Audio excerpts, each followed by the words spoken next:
हाँ जी बच्चा। तो आज हम रेजिस्टेंस एंड रेजिस्टिविटी के बेसिस पे जो न्यूमेरिकल्स बनते हैं वो वाले सारे सॉल्व करेंगे, राइट।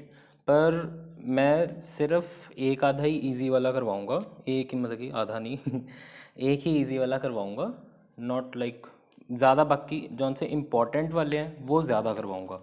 इजी लाइक जिसमें तुम्हें वैल्यूज़ गिवन हो, उसमें सिर्फ तुम्हें डायरेक्ट वैल्यू पुट करनी हो, वो वाले कम ही करवाऊंगा। ओके। तो दो फार्मूलाज आपको पता होनी चाहिए। R is equal to V upon I, that is potential difference upon current is equal to resistance. ये आपको किसने दिया? ओम्स लॉ ने, right. And R is equal to rho L by A, ये हमने पिछली वीडियो में जब रेजिस्टेंस पढ़ी थी उसमें डिराइव करा था कि रेजिस्टेंस लेंथ के डायरेक्टली प्रोपोर्शनल है, रेजिस्टेंस एरिया के इन्वर्सली प्रोपोर्शनल है, और रेजिस्टिविटी एक ऐसा कांस्टेंट है जो मटेरियल टू मटेरियल वेरी करता है। अदरवाइज वो एक ही मटेरियल के लिए कांस्टेंट है, चाहे जो मर्जी डायमेंशन का हो, चाहे वो आयरन 10 मीटर लंबा हो, चाहे 1 सेंटीमीटर छोटा हो, चाहे 1 सेंटीमीटर जितना छोटा हो, चाहे 1 मीटर जितना छोटा हो, चाहे 1 मीटर का आयरन ले लो, चाहे 10 मीटर लंबी आयरन रॉड ले लो, राइट। उसका रेजिस्टिविटी जौन सी होएगी वो सेम रहेगी। रेजिस्टेंस चेंज कर सकती है, रेजिस्टिविटी सिर्फ मटेरियल टू मटेरियल वेरी करती है, पर मटेरियल खुद से सेम मटेरियल में वेरी नहीं करती। ओके। अच्छा, अगर इसके यूनिट्स पढ़ ले या जाए अगली शीट पे, R is equal to V upon I, right. Resistance के जौन से यूनिट्स लेंगे वो हम लेंगे ओम्स। इसको ऐसे भी लिख देते हैं, ओमेगा बोलते हैं इसको, मतलब कि इस सिंबल का नाम ओमेगा है, अदरवाइज ओम, हम इसको ओम बोलते हैं। ओमेगा वॉचेस अगर तुमने सुनी होगी तो ओमेगा वहाँ पे भी ऐसा ही सिंबल बना होता है। Okay. V voltage potential difference, तो volts, okay. And I is current, यानी कि एम्पेयर्स इसके यूनिट रहेंगे। Okay. And now R is equal to rho L by A, rho मतलब रोना नहीं है, रो मतलब स्पेसिफिक रेजिस्टेंस। कल हमने रो के यूनिट्स पिछली वीडियो में यूनिट्स डिराइव करे थे। रो के होते हैं ओहमीटर, लेंथ के मीटर, एरिया के मीटर स्क्वायर, और रेजिस्टेंस के हम लेंगे मेन ओम्स। ओके। इनके अलावा हम जो अगर किलोमीटर, मिलीमीटर, सेंटीमीटर में होंगे तो हमें मीटर, मीटर स्क्वायर में उसको कन्वर्ट करना पड़ेगा। ओके, आई होप आपको ये पॉइंट क्लियर है। ओके, चलो अब क्वेश्चन नंबर 1 देखते हैं सबसे पहले। A copper wire of length 34 meter and area of cross section 1.7 into 10 raised per minus 6 meter square has a resistance of 2 into 10 raised per minus 2 ohm. Calculate the resistivity of copper. Okay, हम अगली sheet निकाल लेते हैं, वहाँ पे data note करते हैं, जो जो क्वेश्चन में डेटा हमें प्रोवाइडेड है, right. Copper wire of length 34 metre, अच्छा जी, length L 34 meters, right. Area of cross section, area A is equal to 1.7 into 10 raised per minus 6 meter square, has a resistance of 2 into 10 raised per minus 2 ohm. Resistance R is equal to 2 into 10 raise पर minus 2 ohm. जो जो हमें units चाहिए, metre, metre square and ohm, वो units हैं, units से हमें छेड़छाड़ करने की कोई ज़रूरत नहीं है, राइट। बच्चा एरिया ऑफ क्रॉस सेक्शन के ना अभी एक बात समझ लो, और कैलकुलेट क्या करनी है, रेजिस्टिविटी। रेजिस्टिविटी हमें कैलकुलेट करनी है, right. Area of cross section की एक बात समझ लो, एरिया ऑफ क्रॉस सेक्शन क्या है, ये आगे जाके आपको काम आएगा। ये बच्चा एक पाइप है, राइट। इस केस में जो भी हम एरिया ऑफ क्रॉस सेक्शन लेंगे, हमारी पाइप या वायर्स, मोस्टली हमारे केस में होती है वायर, वो कौन सा एरिया रहेगा ना, वायर का जो सा फ्रंट फेस होता है, मतलब ये आगे से अगर देखें वो सर्कुलर होता है, राइट। उसी को एरिया ऑफ क्रॉस सेक्शन बोलते हैं, area of cross section. Cross section मतलब सर्कुलर वाला आगे वाला पार्ट, राइट। ये सर्कल का एरिया कितना होता है? A is equal to pi r square. अब क्वेश्चन ना ऐसा भी हो सकता था, आपको रेडियस गिवन होता, ओके, एरिया गिवन नहीं होता, तो आप क्या करते? रेडियस गिवन होता तो आप इस फॉर्मूला की हेल्प से, या फिर जो भी आपको पता है एरिया ऑफ क्रॉस सेक्शन क्या है यहाँ पे, पाई आर स्क्वायर, आप ये फॉर्मूला यूज करके एरिया निकाल लेते, फिर यूज कर लेते, ओके। आई होप आपको इतनी बात क्लियर होगी। Now moving back to the question, R is equal to rho L by A, okay. Resistivity हमें निकालनी है, तो हम रेजिस्टिविटी के अकॉर्डिंग फॉर्मूला एडजस्ट कर लेंगे। एरिया उधर गया, R into A is equal to rho L, length नीचे आ जाएगी, rho R into A upon L, right. Therefore ये रो है, पी नहीं है, रोना नहीं है, rho is equal to R into A upon L, okay. अच्छा जी, अब वैल्यूज पुट करेंगे। रो की वैल्यू तो हमें फाइंड करनी है, R rho is equal to R 2 into 10⁻², area given है 1.7 इंटू 10⁻⁶, लेंथ 34 मीटर्स, ओके। अच्छा जी, अब जब इसको सॉल्व, चलो कर ही देते हैं एक बार को, इन अपॉन 10, ऐसे ही करते हो आप डेसिमल्स को solve, 2 cancel out, 10⁻⁸ -2 same base है, powers will get added up, 10⁻⁸, नीचे भी एक है 10, ऊपर जाएगा वो भी -1 बन जाएगा, 10⁻⁸ into 10⁻⁻1 which will equal to 10⁻⁹। Units बहुत इंपॉर्टेंट है। रो के यूनिट्स क्या होते हैं? Specific resistance. रेजिस्टिविटी के यूनिट्स क्या होते हैं? Ohm metre. डन। सिर्फ ये ही एक फर्स्ट क्वेश्चन था जो इजी टाइप का था, और एक लास्ट क्वेश्चन होएगा, राइट। पर अब जौन से क्वेश्चन आएंगे वो थोड़े थोड़े लेंथी भी होंगे, ध्यान से समझने वाले भी होंगे, और थोड़े से ट्रिकी भी हो सकते हैं, लग सकते हैं, पर फर्स्ट टाइम ही ट्रिकी लगेंगे, ओके। आई होप ये फर्स्ट क्वेश्चन क्लियर था और आपने नोट डाउन कर लिया होगा। ये तो कोई कहने वाली बात ही नहीं है कि नोट्स बनाने साथ साथ। Question number 2, a wire is 22 metre long, 0.2 millimeter in diameter and has a resistance of 10 ohm. Calculate the resistivity of its material. Of its material मतलब जिस मटेरियल से वो वायर बनी है, ओके। 0 पॉइंट, पहले तो ये 22 लिखा है, ठीक है। Length a wire is 22 metre long, length, question number 2, length is LENGTH 22 metres, right. Diameter, अब डायामीटर क्यों दिया हुआ है ये पिछले क्वेश्चन से आपको आइडिया हो जाना चाहिए था जब मैं समझा रहा, 0.2 millimetre, right. Resistance 10 ohms, resistivity वो तो फाइंड करनी है, राइट। अब हमें तो फॉर्मूला पता है, R is equal to rho L by A, पर यहाँ पे ए तो है नहीं, ए की जगह हमारे पास क्या है? रेजिस्टिविटी फाइंड करनी है, लेंथ गिवन है, रेजिस्टेंस गिवन है, और ए फिर कैसे? डायामीटर है ना, यही हमारे पास एक्स्ट्रा है। डायामीटर से हम रेडियस निकाल सकते हैं, radius is equal to 0.2 upon 2 millimetre, right. Diameter को हाफ कर दिया, ओके। पर अब मिलीमीटर के, अब मिलीमीटर की दिक्कत है, राइट। पहले पे चलो इसको सिंप्लीफाई कर लेते हैं, दैट इज 1/10 मिलीमीटर, कुल, okay.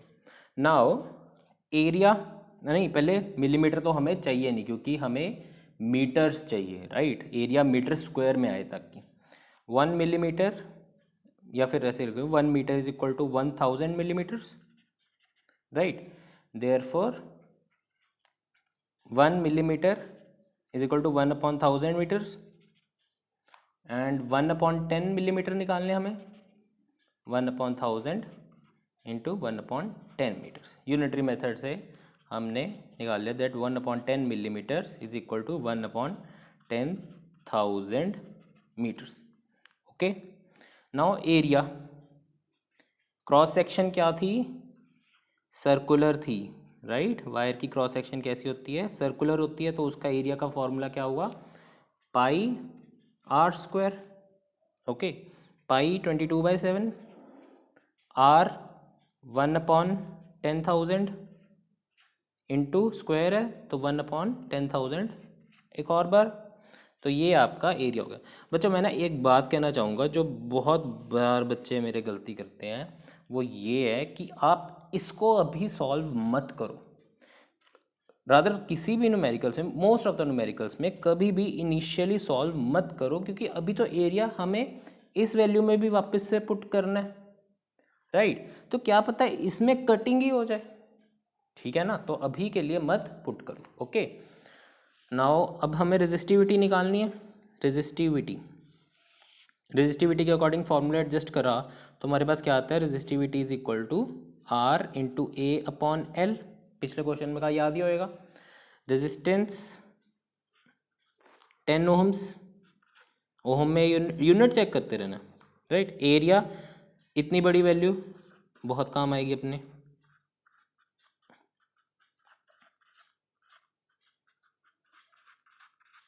Right, upon L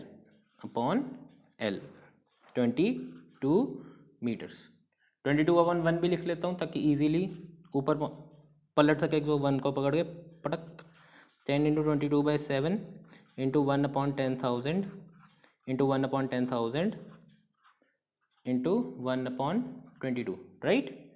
22 cancel out, 0 and 0 cancel out, rho is equal to 1/7 into 10⁻7 ohm metre. ऊपर लेके जाएंगे तो 1/7 into 10⁻7 which will equal to 1/7 0.14 into 10⁻7, और सिंप्लीफाई करेंगे तो 1.4 इंटू 10⁻6। हमेशा फर्स्ट एक नंबर के बाद डेसिमल प्लेस लगा के देना is like correct method of answering. Okay, mostly books में भी आपने नोटिस करा होगा, हमेशा एक नंबर के बाद ही, जैसे अगर 0.14 आ रहा था ना तो हम इसको एडजस्ट कर देते थे कि 1.4 आ जाए, ताकि मतलब एक नंबर के बाद डेसिमल लग जाए। Okay, except 0। Now question number, I hope ये आपको क्वेश्चन क्लियर होएगा। Okay, question number 3, a 6 ohm resistance wire, बहुत इंटरेस्टिंग क्वेश्चन है, ध्यान से सुनना, is doubled up by folding, calculate the new resistance of the wire. Okay, अब ये क्या कह रहा है, एक वायर की रेजिस्टेंस है 6 ओहम, उस वायर को डबल कर दिया गया अब बाय फोल्डिंग, नई रेजिस्टेंस निकालो क्या हुआ। बच्चा क्वेश्चन ध्यान से सुनना, ये वायर थी, पहले हम ये कह रहे हैं, इस क्वेश्चन से जितना डाटा मिल सकता था हमने ले लिया, बस ये हुआ कि डबल हुआ, उसको फोल्ड करा, राइट। ये वायर थी अपने पास, ठीक है, उसकी रेजिस्टेंस 6 ओहम थी। अब उस वायर को, ये बिफोर फोल्डिंग का केस है, बिफोर फोल्डिंग, आफ्टर फोल्डिंग वो पूछ रहा है नई रेजिस्टेंस क्या हुई। नई रेजिस्टेंस को मैं आर डैश ले लेता हूँ, that let it be R dash, right. ये वायर ऐसी थी, इसको मैंने फोल्ड करा, इसके ऊपर ही ओवरलैप कर दिया, जैसे ये वायर थी ना अपने पास, तो मैंने इसको ऐसे करके ऐसे दबा दिया, मर्ज कर दिया। ओके, जो इसकी लेंथ जितनी वो थी वो अब क्या होगी, हाफ होगी। ये हम कह सकते हैं, अगर इसकी लेंथ एल थी तो फोल्डिंग करने से मतलब कि यूं कुछ ऐसे इसको फोल्ड करा, राइट, इसकी लेंथ क्या हो गई, हाफ हो गई, L/2। अगर इसका एरिया ऑफ क्रॉस सेक्शन हम A मान लें तो इसका एरिया ऑफ क्रॉस सेक्शन क्या हो गया, ये भी A, ये भी A, तो total area of cross section क्या हो गया, 2A, राइट। मतलब कि ऐसे मान लेते, एक मोटी सी वायर बना ली हमने जिसकी लेंथ पुरानी लेंथ के हाफ थी, L/2, और जिसका एरिया ऑफ क्रॉस सेक्शन क्या हो गया, 2A। अच्छा जी, अब इस पे फॉर्मूला लगाएं तो R is equal to rho L/A, L ही है, मतलब कि L की वैल्यू L ही है, हमने L ली है, ओके। रो L की वैल्यू लेंथ L ही है और A ही है। चाहे आप XY भी ले लेते तो भी कोई इशू नहीं था, L की जगह X ले लेते, A की जगह Y ले लेते, कुछ कोई इशू नहीं है, राइट। आई होप ये मतलब बस मैंने वैल्यू से पुट करी है, okay. Now talking about this, R dash is equal to rho, same formula, rho resistivity नहीं चेंज होएगी। क्यों नहीं चेंज होएगी, बिल्कुल नहीं चेंज होगी, क्योंकि मटेरियल सेम ही रहा। फोल्ड करने से ये नहीं है कि आयरन का कॉपर बन गया या निकल बन गया, ओके। रो L, नई लेंथ कितनी है, L/2, तो हम L/2 पुट करेंगे फॉर्मूला में, फॉर्मूला यही है, पहले ये, अब ये आ गया। अब R डैश के लिए रो L/2, अब एरिया ऑफ क्रॉस सेक्शन कितना हो गया, 2A, राइट। तो R डैश की वैल्यू क्या आ गई, रो L/4A, डन। अच्छा जी, अब यहां से हमारे पास है R है, यहां से R डैश है। R की वैल्यू हमें पता है, अभी नहीं यूज करेंगे, करते हैं अभी यूज। इस मेथड के बाद क्या होता है ये आपको समझना पड़ेगा कि इसको जब भी सॉल्व करना है, इसका बेस्ट, वैसे तो बहुत मेथड्स हैं पर बेस्ट पॉसिबल वे यही है, इन दोनों को डिवाइड कर दो। जब एक से ज़्यादा वेरिएबल्स एक क्वेश्चन में हो सेम सेम दिखने वाले, क्यों डिवाइड करने से पता चलेगा बेटा, अपने का कट हो जाएंगे, रो LA, रो LA, देख साफ साफ तो कट हो रहे हैं, राइट। तो R dash 2 divided by 1, second equation divided by first, R dash upon R dash की value rho L/A, rho L/4A divided by rho L/A, okay.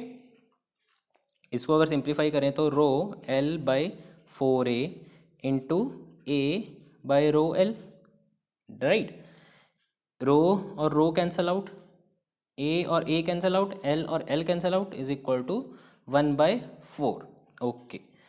Now R dash upon R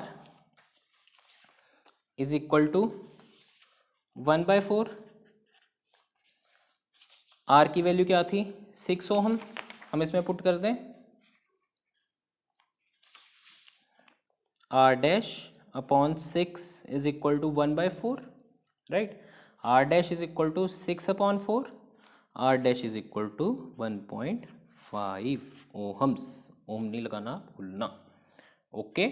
this is your answer कि R dash fold करने के बाद नई resistance उस wire की इतनी हो गई, डन। आई होप आपको ये क्वेश्चन क्लियर होएगा। Now let's talk about question number 4, हमारा स्टार क्वेश्चन, बहुत important. How does the resistance of a wire change. इसके लिए ना हम एक काम करते हैं, थोड़ा सा ना पेपर ले लेते हैं।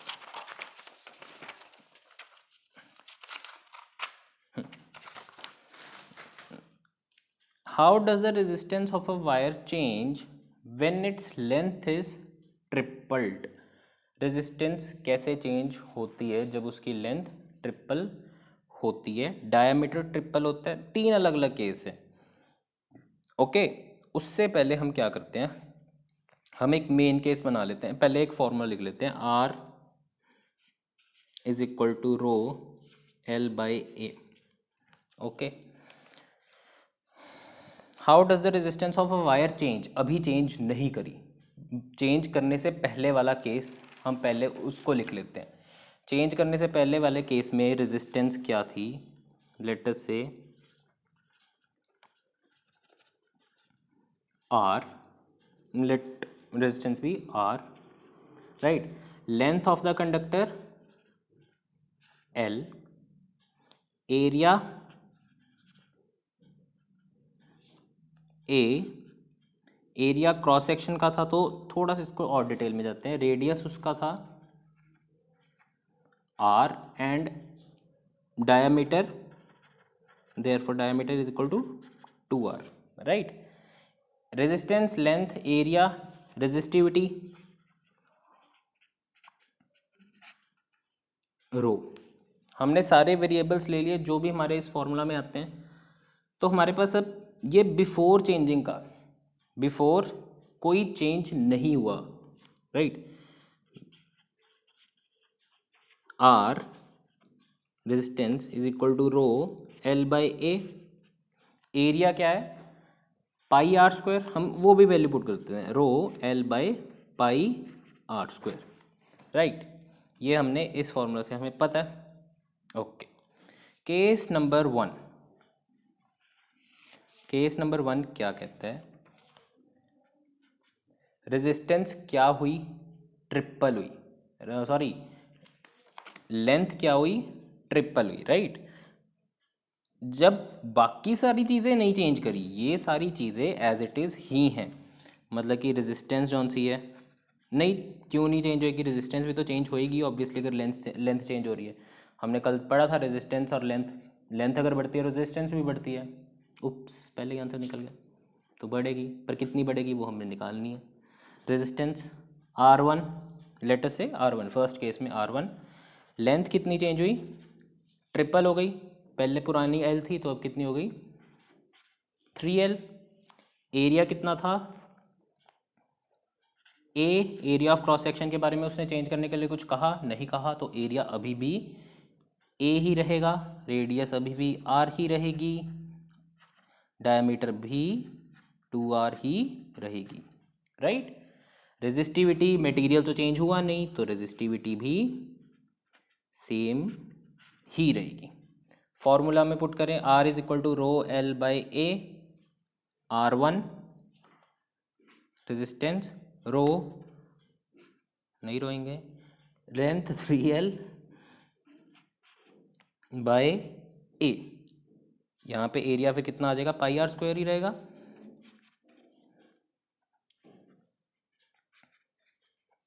राइट? अब उसने कहा कि फर्स्ट केस के जब चेंज नहीं करी थी उसके कंपैरेटिवली कैसे चेंज हुई जब लेंथ उसकी ट्रिपल हो गई। लेंथ ट्रिपल होगी, हमने निकाल रेजिस्टेंस। जब भी मैंने कहा था ऐसे हो, सेम सेम वेरिएबल्स दिख रहे हैं, डिवाइड कर दो, ठीक है? फर्स्ट इसको हम मान लेते हैं second, 2 divided by 1, right? R is R1 upon R2, R1 upon R is equal to R1 upon R, R1 की value rho 3L upon pi r square upon rho L upon pi r square, right? Simplify करेंगे तो हमारे पास क्या आ जाएगा? पाई r square, 3 भी तो था, into pi r square by rho L। Rho के साथ रो कट गया, क्या L के साथ L, पाई के साथ पाई, आर स्क्वायर के साथ are square, R1 upon R क्या बचा? 3। तो R1 is equal to 3R। इसका मतलब क्या हुआ? जो नई रेजिस्टेंस आई, जब हमने लेंथ उसकी 3 गुना करी तो नई रेजिस्टेंस भी 3 टाइम्स पुरानी रेजिस्टेंस के बढ़ गई। ओके, अच्छा जी। अब हम क्या करते हैं, हम ना इस चीज़ को रख लेते हैं अभी अपने पास, ये अपने काम आएगी आगे।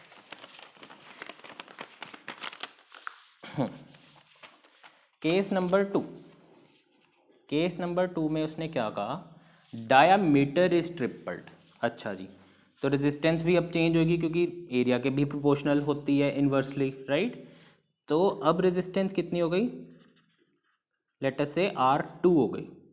लेंथ चेंज करने को कहा? नहीं, लेंथ तो उसने कुछ नहीं चेंज करने का, तो लेंथ L ही रखेंगे। डायामीटर चेंज करने को कहा, डायामीटर था 2r, डायमीटर अब कितना हो गया, ट्रिपल्ड, पहले डायमीटर 2r था कि नहीं, इंटू 3, क्योंकि उसने क्या कहा, ट्रिपल कर दो, 2r इंटू 3 6r, राइट। तो रेडियस कितना हो गया,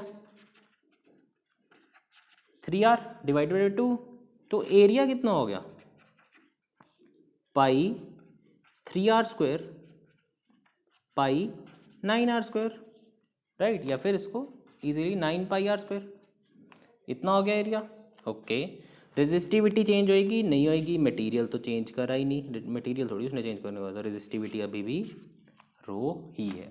फॉर्मूला में पुट करें, r is equal to rho L by R is equal to rho R2 rho L, length उतनी है, अपॉन एरिया, एरिया कितना है, 9 पाई r स्क्वायर।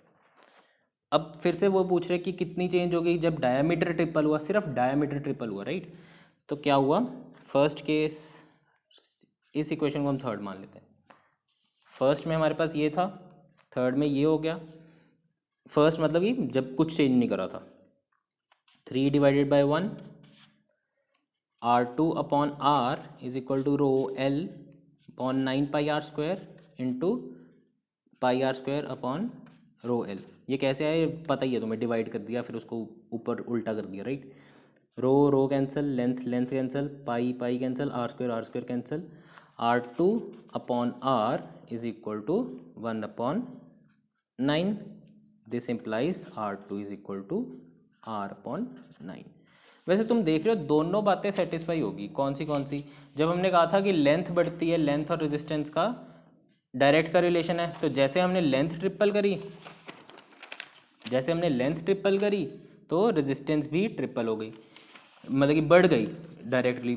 और जैसे ही हमने एरिया बढ़ाया, एरिया कहाँ पे, हाँ, एरिया बढ़ गया 9 पाई r स्क्वायर, पहले पाई r स्क्वायर था, अब 9 पाई r स्क्वायर हो गया, तो एरिया बढ़ने से रेजिस्टेंस आगे से कम हो गई, right. Question number part 3, third part पे चलते हैं, चलो।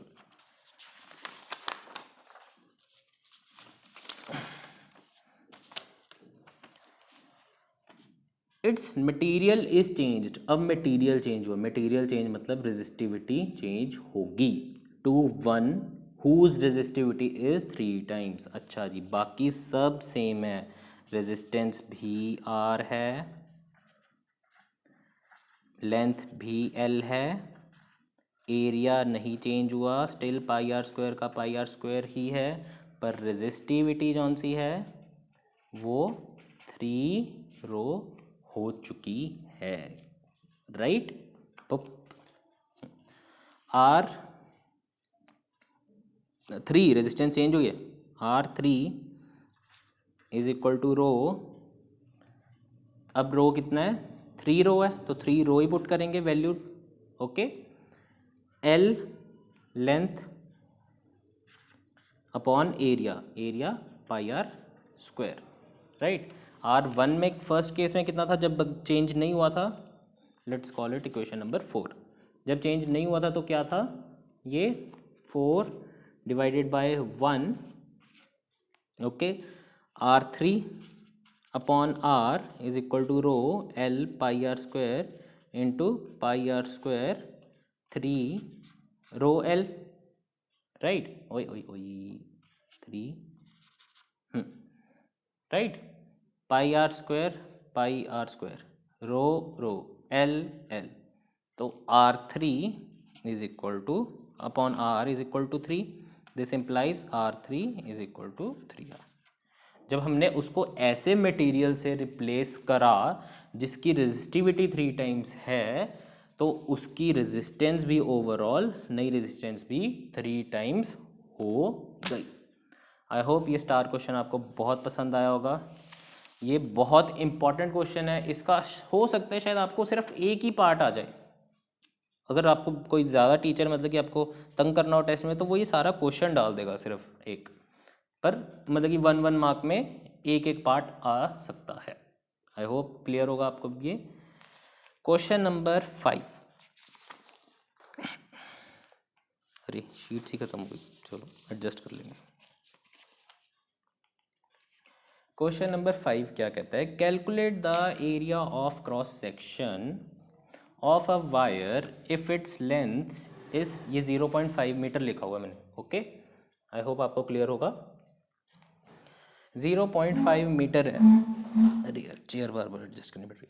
Calculate the area of cross section of a wire if its length है 0.5 metre, its resistance is 23 ohm and the resistivity of the material wire is 1.84 into 10⁻⁻6 ohm metre.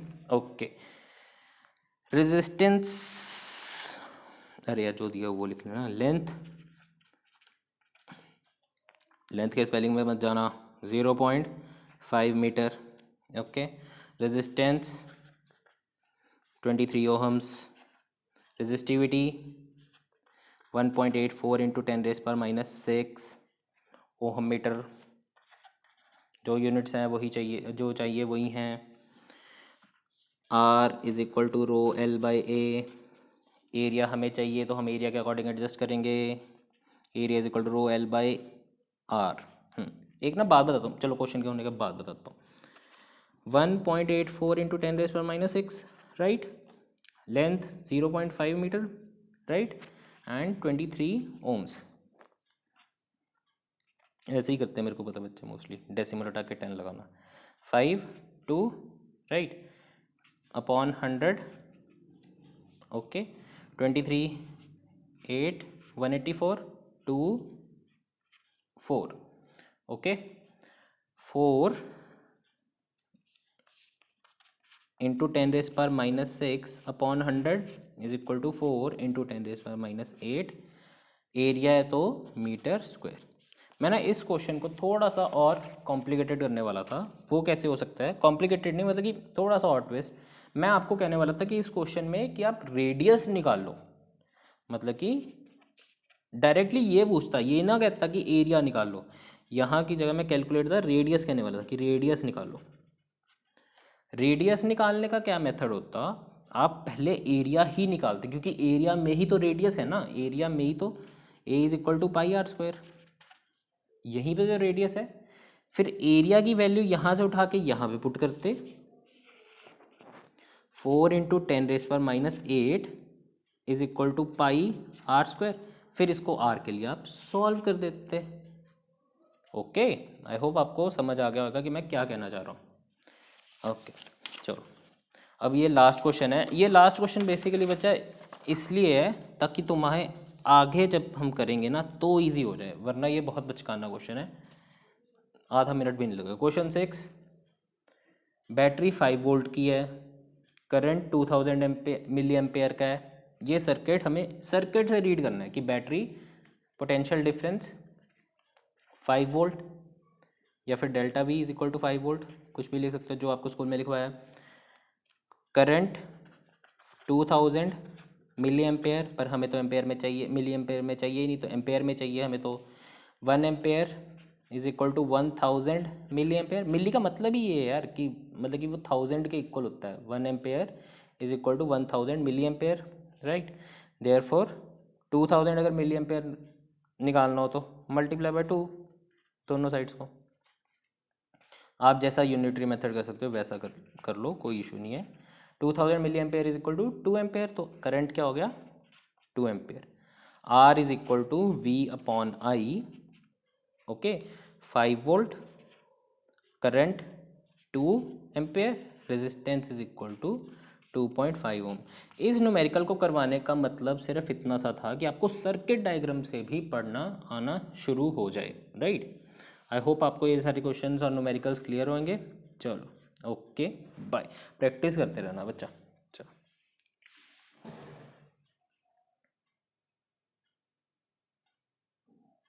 अरे बंद हो जाओ।